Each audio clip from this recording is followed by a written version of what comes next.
Together, we wait. The days, the hours, every minute, just crawling. Patience is required, watching the seconds melt away. Tick.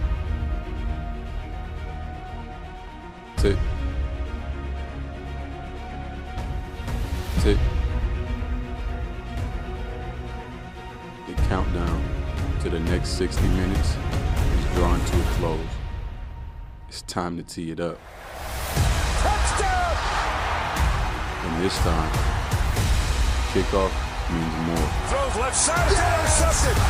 This time is win or go home. The wait is almost over. It's time for the playoffs.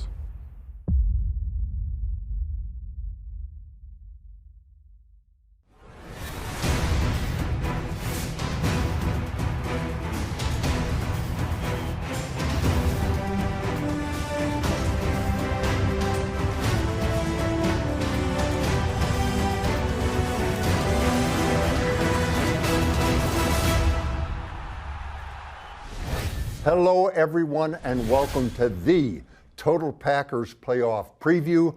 Larry McCarren, along with my esteemed colleagues from Packers.com, Mike Spofford and Wes Hodkiewicz. And guys, let's cut right to the chase. Please give me your top postseason headline, at least so far. Mike, you're up. Well, Larry, it has to be the health of this Packers team as it's turning a corner. We saw last week David Bakhtiari, Josh Myers back in action on the offensive line.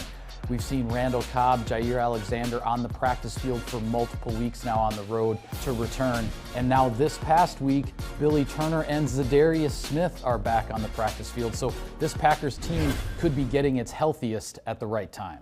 Wes, how about you? What is your headline? Yeah, my headline is Aaron Rodgers at 38 years old is still pretty darn good. And once again played at an MVP level despite a toe injury that lasted 2 months that, again, is finally getting healthy now for the postseason. This team, through all the turmoil, through all the ups and downs throughout the course of the season, Rodgers was the stabilizing force, and he's playing the best he has all season. Guys, the only thing I know for sure is that the road to the Super Bowl in the NFC goes through Green Bay. Other than that, I know nothing. Mike, would you mind clearing things up? Well, Larry, the NFC action kicks off on Sunday, and there are a lot of possibilities and a lot to pay attention to find out who's coming to Lambeau. You know, it's that time of year again, and I'm getting all sorts of Packers playoff questions. Speaking of which... Hey, Spoff, I'm curious. Who are we playing in the divisional round? Well, it depends. The 2021 NFC field is set with a somewhat new cast of characters. The Buccaneers look to defend their Super Bowl crown from the 2 spot, while the NFC East champion Cowboys are the 3. Neither will be the Packers' divisional opponent, though. Only seeds 4 through 7 can find their way to Lambeau Field next week: the Rams, Cardinals, 49ers, or Eagles. You've got mail. So, Spoff, I gotta know, when will we know the Packers' next opponent? Well, it depends. It could be Sunday afternoon. The Packers will host the lowest advancing seed, which means the 7th-seeded Eagles have the first crack when they visit the Bucs at noon. If they pull off the upset, they're on their way to Green Bay. But if the Eagles fall in Tampa, the Packers might get their opponent from the next time slot. The 49ers head to Dallas for a 3:30 Sunday matchup, and if a Niners win follows an Eagles loss, we have a Week 3 rematch on our hands. You may remember how that one turned out. Kick to the upright, and it is good! Mason Crosby has done it again! If neither San Fran nor Philly can win on the road, the wait continues to Monday night for the Packers. All right, guys, 30 seconds to show. Hey, Spoff, real quick. Seems likely that Monday night's game will decide the Packers' opponent, right? Well, it depends. Yes, the newly minted Monday night playoff game between the Rams and Cards could determine the Packers' next opponent if the home teams prevail on Sunday. But get this, in the wildcard round, NFC road teams have won 11 of the last 19 matchups. the Packers' playoff foe could very well be a team that pulls off a Sunday upset. Better sit back and watch all the games just in case. Mike, how do you see Wild Card Weekend playing out? Well, Larry, I'll say this. If there's going to be an upset and one of these road teams getting a win, I think it might be San Francisco down in Dallas, which would bring the 49ers then to Green Bay. Wes, how about you? I think the Rams bounce back. They played some pretty bad football in the final stretch of that 49ers game. I just think with where Arizona's been at so far, some of the things that they've worked through the second half of the season, LA is way too talented to lay an egg again. Thanks, guys. For the second straight season, the path to the Super Bowl runs through Lambeau Field. The home field advantage is certainly real for the Packers. This season, a perfect 8-0 record, outscoring opponents by nearly 2 touchdowns per contest. And of course, there is the weather, with forecasts for the divisional round looking borderline frigid. Coming up, Randall Cobb is ready to return. Rodgers with time initially, waits, throws, left side, he's got Randall Cobb barreling to the end zone, touchdown! After the break, we go one-on-one with the Packers wideout. I'm here and I have the opportunity to help contribute. Plus, we welcome my partner, Wayne Larrabee, to the program to talk more playoffs. Intercepted in the end zone, and there is your dagger! Stay tuned.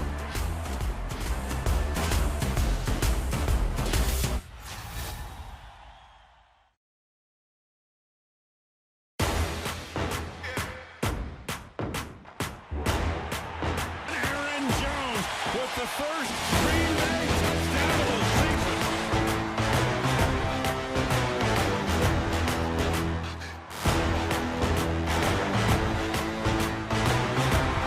A sensational throw and catch to MVS.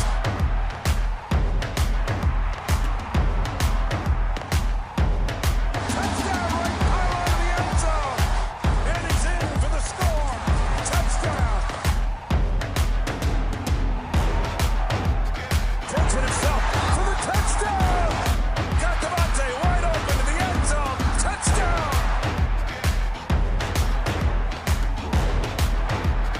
Touchdown! Touchdown! Randall Cobb! Throw to the defender in the end zone. Touchdown! End zone for the dagger! Yes! Touchdown!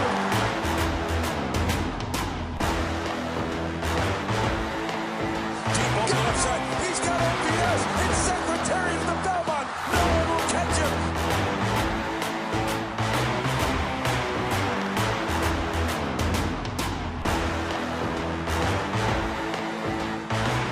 Interception.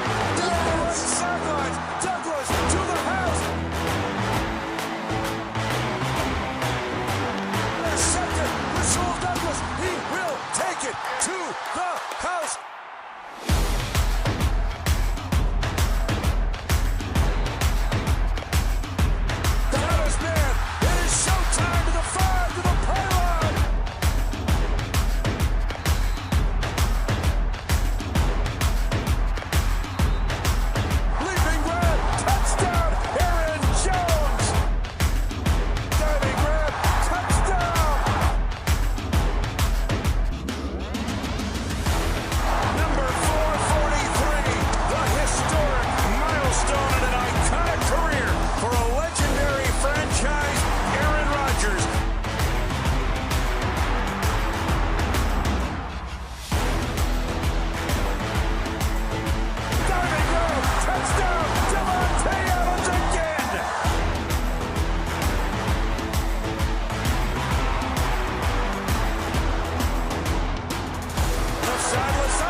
"54 times the Packers reached pay dirt this season, achieved by 11 different players.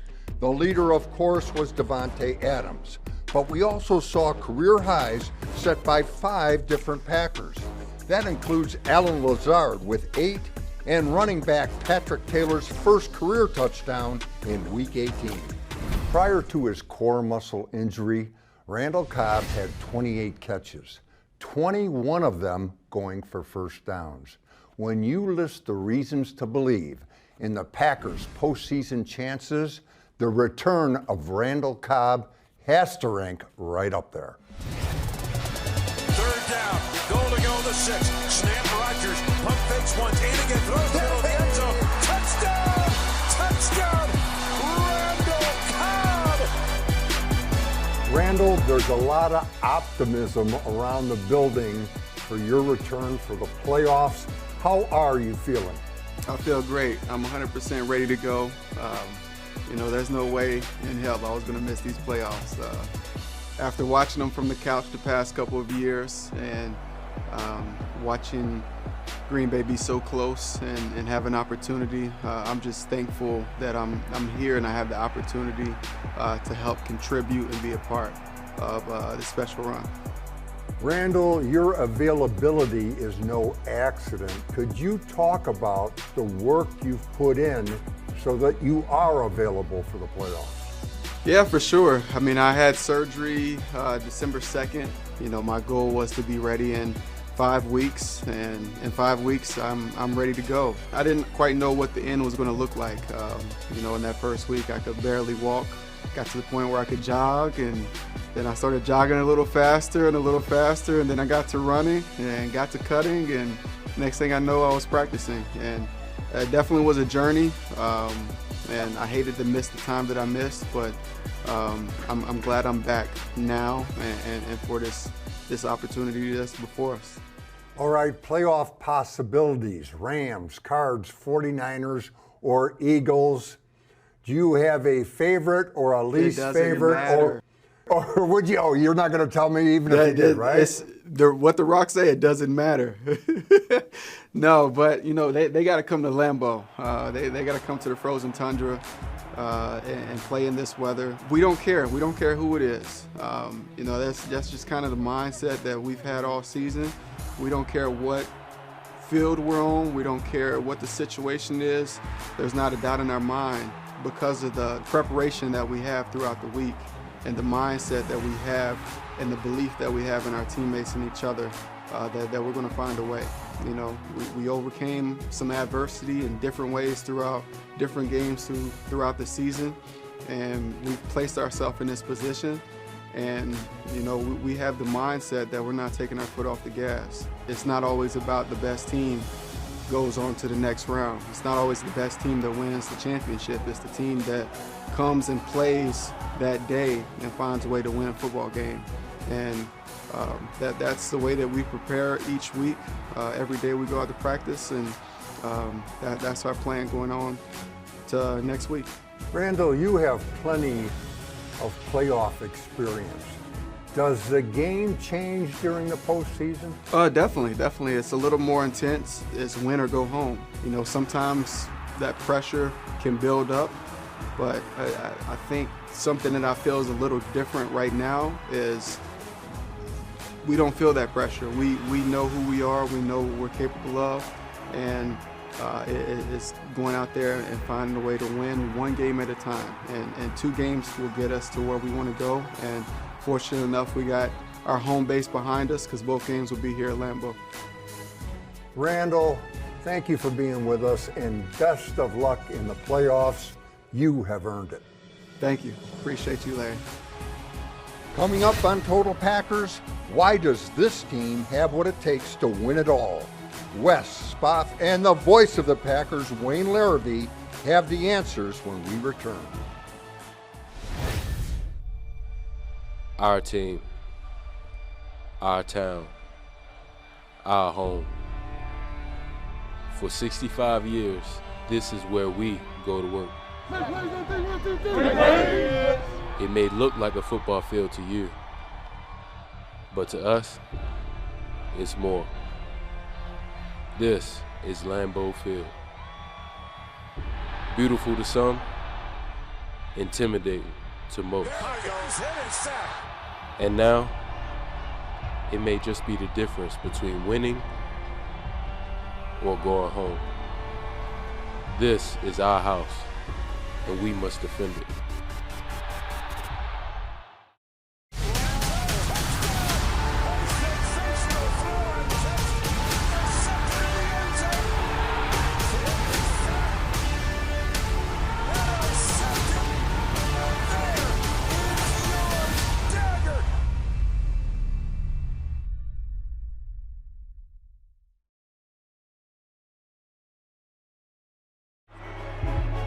Rodgers under center, looks, throws, slant, right side, Devontae for the dagger, touchdown, intercepted in the end zone, and there is your dagger. Dylan powering to the goal line, to the end zone, for the dagger, down the right sideline, Douglas to the house, intercepted on the play. It is Rasul Douglas, and there is your Christmas dagger. And we are joined by the voice of the Green Bay Packers, Wayne Larrivee. And Wayne, we just listened to some of our favorite dagger calls from this past season. Do you have a personal favorite? Well, I think it's the one against the Rams. You know, it was a big game. You know, the Packers are leading by 2 scores, and it didn't feel real secure until Rasul Douglas stepped in front of a Matt Stafford pass in the late third quarter and took it all the way to the house and made it a 3-score game going into the fourth quarter. And I thought that was the most fun dagger.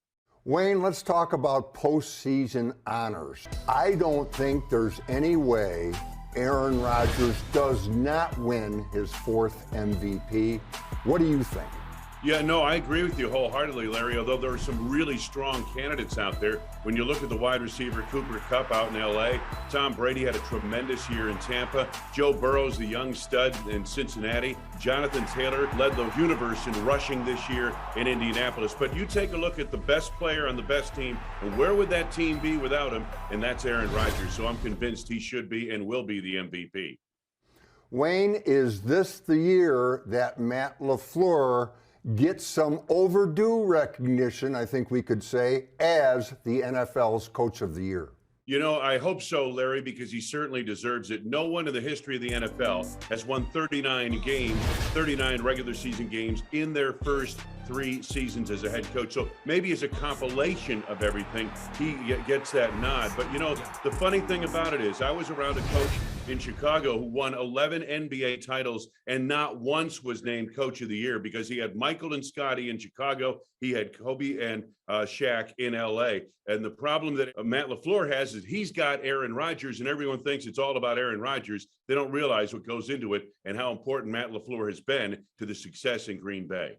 Wayne, finally, we've seen a number of real good teams not make it to the Super Bowl. Does this team have the mystical it? Yeah, I think that's a big part of it, Larry. I mean, you could talk about roster construction and talent and that type of thing all you want. You could talk about X's and O's, and you guys love to do that. You could talk about statistics, as I like to do. But there is that mystical thing about a team, and a lot of times you don't know about it. The 2010 Packers, I didn't really have a feeling that they were going anywhere until Tramon Williams made that interception in Atlanta in the divisional playoff round. But this Packers team, and you and I have talked about it, there's something mystical about it. There's something different. The way they've overcome the adversity they have faced this season, I think this is a special group, and I think they've got as good a shot as any to make it. Wayne, thank you, and have a good weekend off. Thank you, Larry. Bottom line is we're in single elimination played right now. We're going to have to put everything into each and every game and take advantage of the opportunity. Down the middle of the end zone, it's intercepted! Just where we're headed right now. We just got to understand and embrace every moment and get something out of every opportunity, every game, every play. Because, you know, you're playing for the name on the front and the name on the back. The 5, end zone, touchdown! It's been a fun season. And he's taken down! Now we just got to find a way to finish it off with winning our last game. It is great having the road to the Super Bowl going through Lambeau. We got to take advantage of being at home, playing in our climate. It's going to be great to have fans back in the stands. Our guys feed off that. You got to go out and earn it. Continue to take it with the same mindset, the same approach, trying to get better each and every day, taking it one day at a time, one game at a time. is good, and the Packers win it in overtime. Watch this weekend, figure out who we play, and then be ready for the divisional round. Welcome back, and we are rejoined by Mike Spofford and Wes Hodkiewicz. And guys, the last 2 seasons in Green Bay, we've had real good teams that did not make the Super Bowl. Why this one? Well, Larry, I think it's because this Packers team hasn't played its best game yet. We saw in 2019 that big win at Minnesota late in the season carried the Packers a long way. Last year it was the big one over Tennessee late in the season, and it carried them to the brink. If you play that best game now, maybe it carries you that step further. Wes, what's your why? Yeah, Larry, we talked so much about what had been lost throughout the course of the season with injuries, right? But what also has been gained? You know, a guy like Rasul Douglas coming in and playing at a Pro Bowl level throughout the course of this half season he's been in Green Bay. Devondre Campbell has been the inside backer I think this defense has really needed. Dennis Kelly. The list goes on of in-season and late acquisitions that ultimately made a difference for them, and now they're getting healthy too. I think this team's at full force making this final push. Thank you, gentlemen, and thank you for watching. Until next time, take care. For 102 seasons, we've laced them up together. Thousands of Packers, Hudson, Starr, White, Favre, Lombardi, all in search of greatness. Together. Please don't take 1, 2, 3. 13 times, this franchise has climbed the mountain. One goal achieved, together. It's the only path to get there, the only way to bring it back to Titletown. You want it? You look at your brother to your left, and you tell him to dig deeper. You turn to your brother on the right and demand his best. This is it. This is what we've worked for. This is the playoffs. Green, gold, together. Please don't take 1, 2, 3.